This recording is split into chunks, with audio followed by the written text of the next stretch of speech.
ఇన్ని అభిషేకాలు ఎవరినైనా ఒక క్వశ్చన్ అడిగారు స్వామికి, అంటే ఈ స్వామికే కాదు ఏ స్వామికైనా అభిషేకం ఎందుకు చేస్తుంది? నిరాకార నిరంజన నిర్గుణ స్వరూపుడైనటువంటి ఆ దేవదేవుడికి అభిషేకాలు ఏంటి చెప్పండి. మనం కల్పిస్తున్నాం చెప్పండి.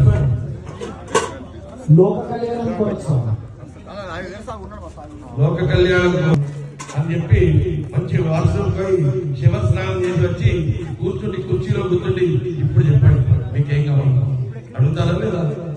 రిలాక్స్ అవుతారు. రిలాక్స్ అయి భగవంతుని రిలాక్స్ అయితే ఎన్ని వరాలైనా ఇవ్వగలుగుతాడు.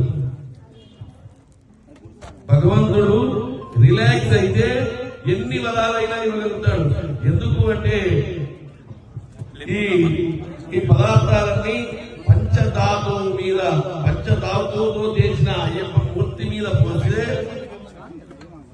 ఔషధ గుణంగా మారుతుంది. ఈ పదార్థాలని పాలు గాని, పెరుగు గాని, తేనె గాని, నెయ్యి గాని, పంచలోహాలతో సిద్ధమైన అయ్యప్ప స్వామిని కానీ ఇంకా ఏదైనా మూర్తి కానీ అభిషేకం చేసిన తీర్థం తీసుకుంటే అందులో ఏం మంత్రం చెప్తాడు అయ్యగారి ఎప్పుడన్నా విన్నారా?